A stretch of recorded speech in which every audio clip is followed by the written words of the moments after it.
Well, folks, indictment number 2 for Donald J. Trump. Last time in New York, a bookkeeping error in payments to a porn star, and this time a boxes hoax. He now faces 37 counts in a federal indictment related to his handling of classified documents from his tenure as president. The indictment alleges the documents were stored in a ballroom, bathroom, shower, bedroom, and office space at Mar-a-Lago. If only he would have stored those documents in his garage under the same roof as a known crackhead, or better yet, had the material stored on a private server in the bathroom before deleting and or bleach bitting and or smashing the hell out of said evidence with a hammer, then maybe he wouldn't be in this position. But we all know it has nothing to do with the drummed up offense and everything to do with the fact that he is a conservative, a patriot, and a Trump. He is the first former president to face federal charges, but if you think he's going to tuck tail and cower, well, you really don't know Donald J. Trump. They come after me because now we're leading in the polls again by a lot, against Biden and against the Republicans by a lot. And we went up to a level that they figure the way they're going to stop us is by using what's called warfare. And that's what it is. This is warfare for the law. And we can't let it happen. And we will fight this out just like we've been fighting for 7 years. It would be wonderful if we could devote our full time to making America great again. And that's exactly what we did. But now, again, our country is in decline. We're a failing nation. And this is what they do. I'm an innocent man. We will prove that again. 7 years of proving it. And here we go again. This is just another witch hunt, another distraction, another gaslight.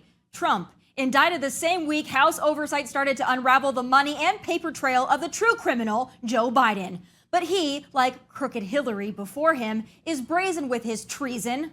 When asked about the $5 million payout from a Ukrainian energy executive into shell companies and into the accounts of Joe, the big guy Biden, this is what Brandon had to say. Congresswoman Nancy Mace says there's damning evidence in the FBI file that you sold out the country. Do you have a response to the congressional Republicans? Where's the money? I'm joking. Mr. President, it's a bunch of malarkey. A crook, a criminal, selling out the USA from right underneath us to enrich himself and his crime family, allegedly. But what are the chances he ever has to pay the piper? Folks, if you're wondering how Biden is going to get away with re-election from the basement, with refusing to debate, with refusing to campaign at all, well, you just got your answer. Another Trump indictment, another witch hunt. Joe sits back and his minions in the FBI, CIA, and DOJ do the dirty work. Trump is being cheated, but really it's we the people who are once again being cheated.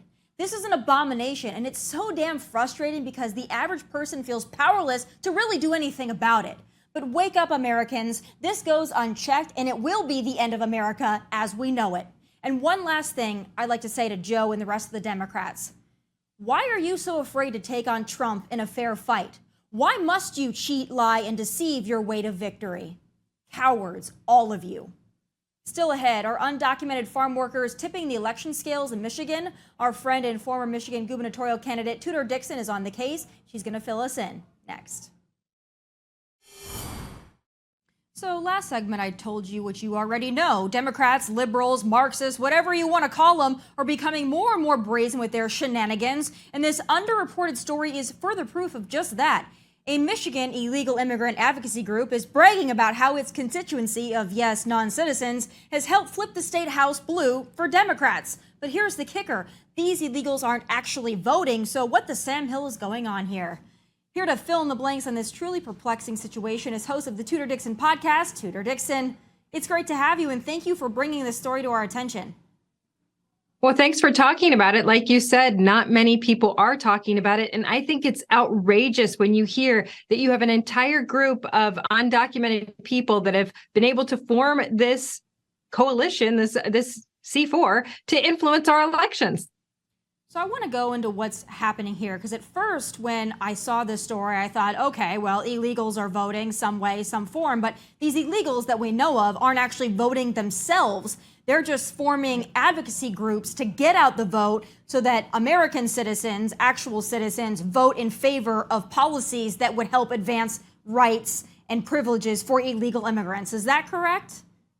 Yes. So specifically in Michigan, they believed that if they were able to flip this seat, that would lead them to driver's licenses for illegal aliens. And that is essentially what they're going to do, because that bill is up in the House right now. They're already planning this. So they have achieved what they wanted with this.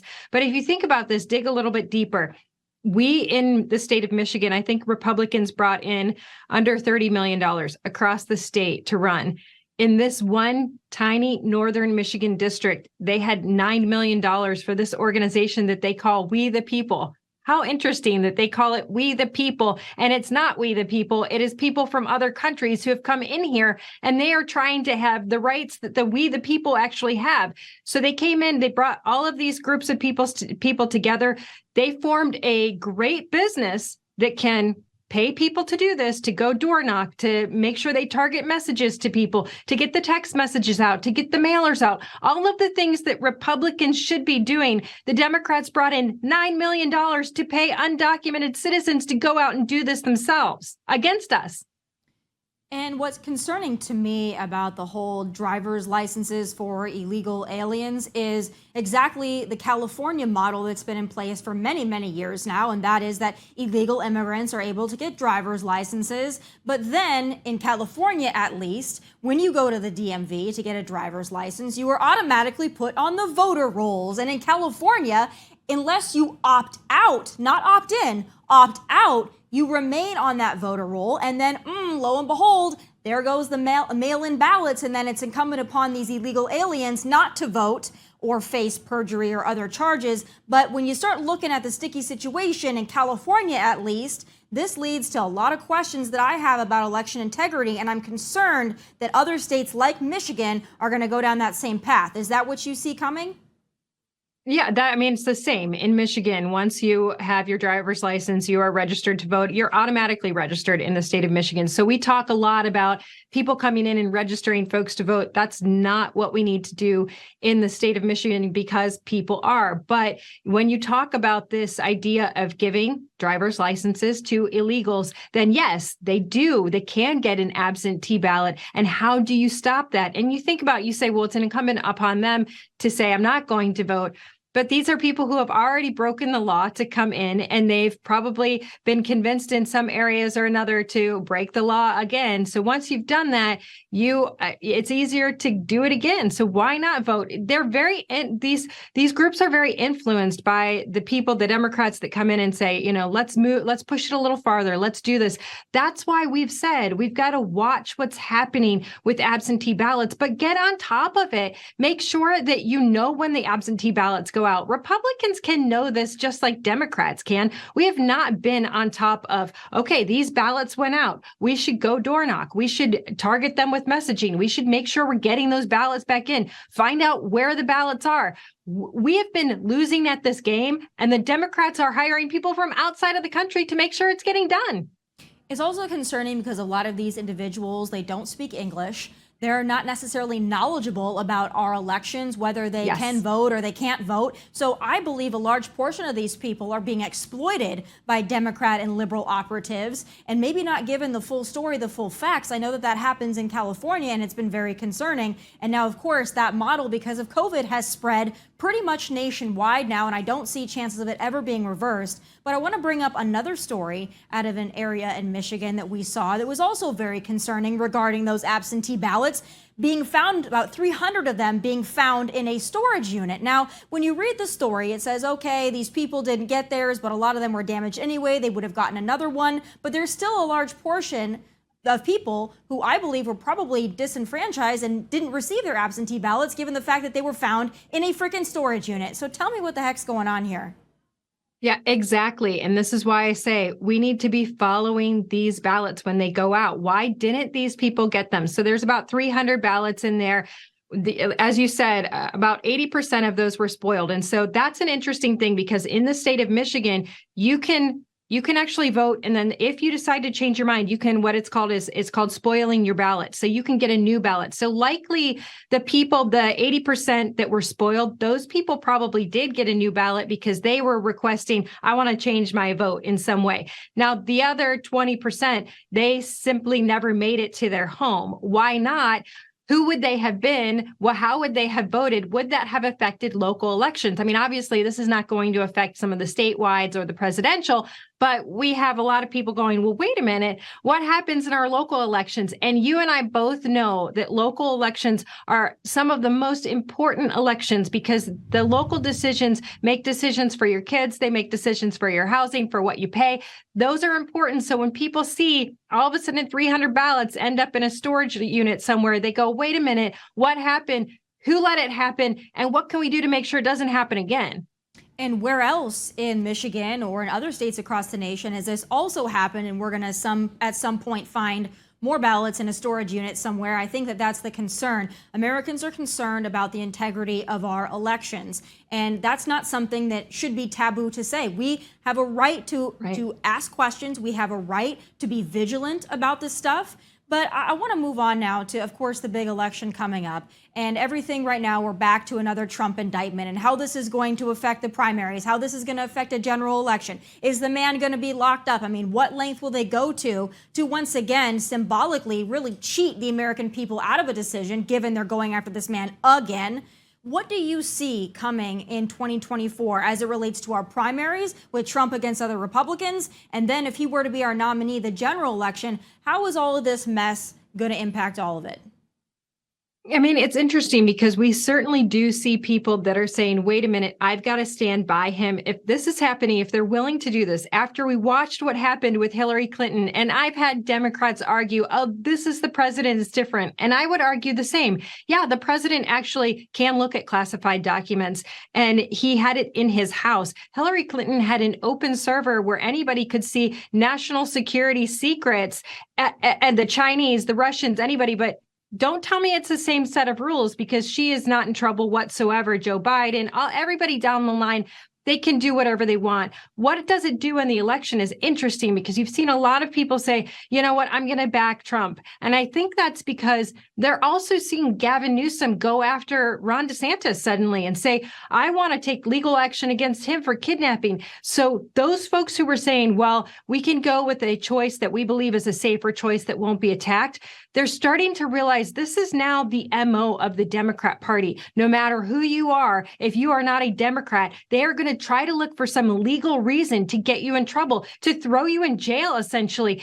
And now Republicans are saying, well, you know, what do we do? Do we stick with Trump and just prove that you can't do this? Do we pick somebody different and see if they're going to do it to them too? It is really leaving people in this place of feeling like they need to defend their country. And the way to do it is to get behind Donald Trump. I understand that, and that's why we see his poll numbers the way that they are. And I back Trump 100% when it comes to these witch hunts that have been levied against him for years now. But I'm also a little concerned because I think that the Democrats are really in a win-win situation here. I think they want Trump to be our nominee, so they go after Trump. They solidify Republican support around Donald Trump so that they can take on Donald Trump. And then they get him in all of these legal quagmires so that it makes him easier to beat.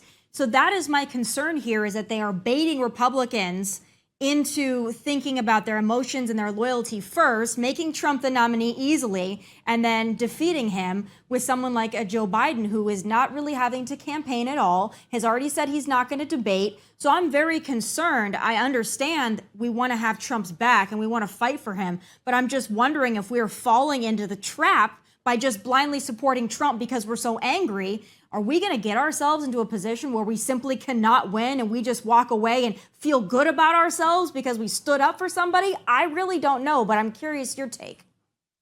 Well, coming out of an election myself, I would say that we really have to change what we're doing in purple states, no matter who the nominee is. And that's something that I don't hear from people. I hear people saying, we want to go out and register voters. But again, in Michigan, you're not going to be registering voters. So what are you doing to get that voter contact in? And we know, Democrats know that they can get 9 voter contacts out to people, and that's the average it takes for them to get their vote. And so, yes, they use these things with Donald Trump to get those voter contacts, because generally they're trashing our candidate with those voter contacts.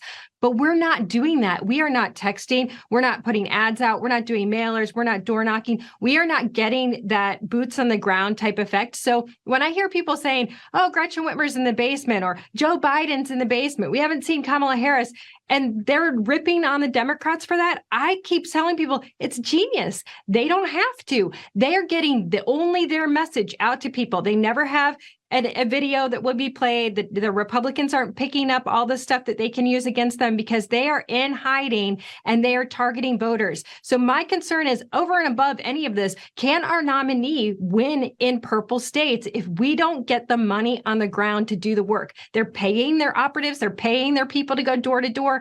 Our money is not going there on the Republican side, and it needs to be going there so we can win no matter who the nominee is. And we have to embrace these new election rules that the Democrats rewrote to their favor. We can't just sit back and pout and be angry about early voting or angry about ballot harvesting or whatever other cockamamie BS they come up with for COVID safety.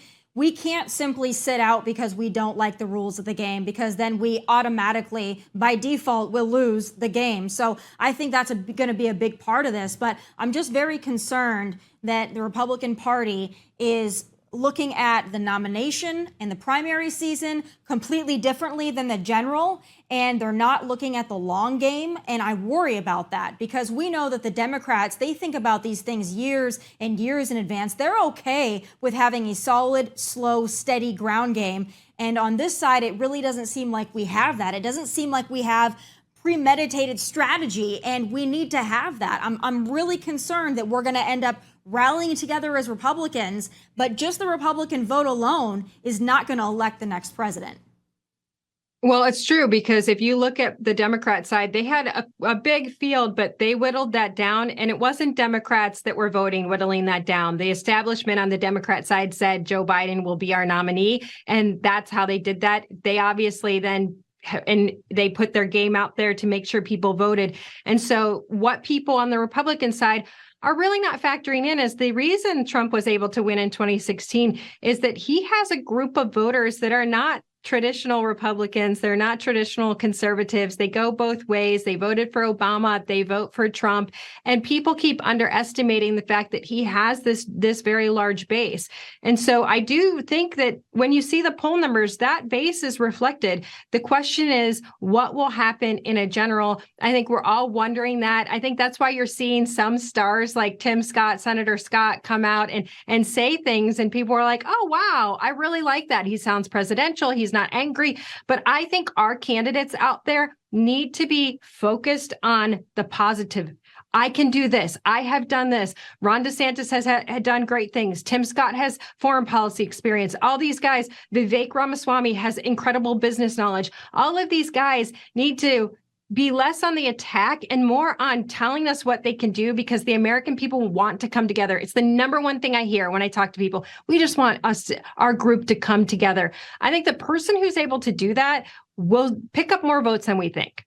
I do as well. I just hope that we don't let our emotions get the best of us, because the Democrats, they play identity politics. They play on the emotions of voters, but they don't really do anything else via emotion. That's all a front. Everything that they do is actually very strategic. So that's what I'm concerned about. Thank you. Yes. The last thing I want to ask you. You're right. About, I mean, no one says that, but you're right. Well, it is, because they play upon emotion, right? They're very good at that. They utilize it. And that's kind of bringing me to my next topic with you is we're here in June. We're about the middle of Pride Month now. All right.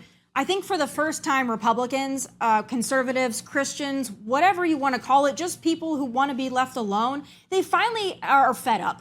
They're fed up with the forced rainbowing of everything. They're just really sick and tired of it constantly. The goalposts keep moving and moving, where it used to be about equality, same-sex marriage, love is love. Now it feels like acceptance, celebration, acknowledgement, validation, or else. And it's become like an intimidation tactic from this far left rainbow mafia. But I wonder, because we know so much of the country is into that kind of thing, at least at some level, are Republicans, conservatives, are we shooting ourselves in the foot here by going after Target, going after Bud Light, finally standing up for our values and principles? Is this a winnable strategy for us, or are we better to back off of it and leave the rainbows be? I've had this conversation with folks when it's like, go after Chick-fil-A now, go after Kohl's now. I think that is a strategy that if you're just throwing anything at the wall, It's specifically in my opinion, it's specifically helpful when it's going after kids. And the concern with Bud Light is Dylan Mulvaney has a very childlike audience. He's doing things that are dressing up in tutus, talking about girlhood, not womanhood. People are concerned that this is going after our children. It was the same thing with Target when they had bathing suits for kids in the very front of the store, and they had the trans flag everywhere, the tuck your junk section of the bathing suit, all of that. It was that moment when parents said, you know what? Pride was one thing, but this is different. You're going after kids who are innocent. They don't have, their brains are not fully developed to consequence. They don't know what is good and what is bad and what they should follow and what they're not ready to think about yet. They shouldn't be thinking about sex. I mean, we're talking about bathing suits for really little kids. You shouldn't be thinking about sex at that time. And people don't want to walk into the store with their kids. So I do think that there was certainly an acceptance of, okay, you want to have Pride Month and you want to talk about the fact that gay marriage and marriage equality, that's accepted now. It goes different when it goes into kids. And so I think that that's every parent's right, every conservative's right to say, once you step past that threshold of, LGBTQ P, no way. We will not have the P, no way. Yeah, P for pedophile, you're right. I wish we could get our message a little bit more clear on that, though, because I think that's where we constantly fail, is that the left looks at us and they go, oh, well, just look, the bigots, the homophobes, the transphobes, the intolerant, they don't get our message correctly, but we also don't get our message correctly because we have to make it laser focused and very simplified so that people can get it, so that there's no gray area for people to insert what they want to insert. So I think we fight the culture wars, but we be very specific. We be very strategic when we're discussing these things, and we have a unified message so that it comes across the right way. Because I think we can win with parents. We just have to do it the right way, and we have to do it in a way that gets to the core of all Americans, not just our side that's already with us. I think that's where we fail. Coming up for the rest of this week, we've got tomorrow the Trump indictment. We've got an ongoing House oversight investigation into the Biden crime family. I mean, it seems like it's one thing after the other. So I'd just be curious what your message is to the American people that feel really helpless and hopeless and powerless right now. They feel like anything that they want to do or say, they don't really have the power to do it. They can't make a difference. What do you tell those people? Read a history book. We have been here before and we have come back from this. There should be no reason for not having hope. This is how the country ebbs and flows, but we were built on conservative values. There are a lot of people out there that are saying, we have progressed in different areas, but there are certain things that we want to keep safe, and that's always going to be our children and their future. So you're right. The culture war is challenging. We've got to get our message correct. It is actually a message of loving kids and loving all people. I've had same-sex couples that have come to me and said, this isn't our message either, and we don't want it to be ruined. So just don't fall into the trap that everything is falling apart and the country's not going to be what it is. We've been in places, tough spots before. We will prevail. Well, I always appreciate you, and thanks for keeping us up to date on everything going on in Michigan, a very important state for Republicans and Americans coming up in 2024. Tudor, great to talk to you. Thank you so much for having me.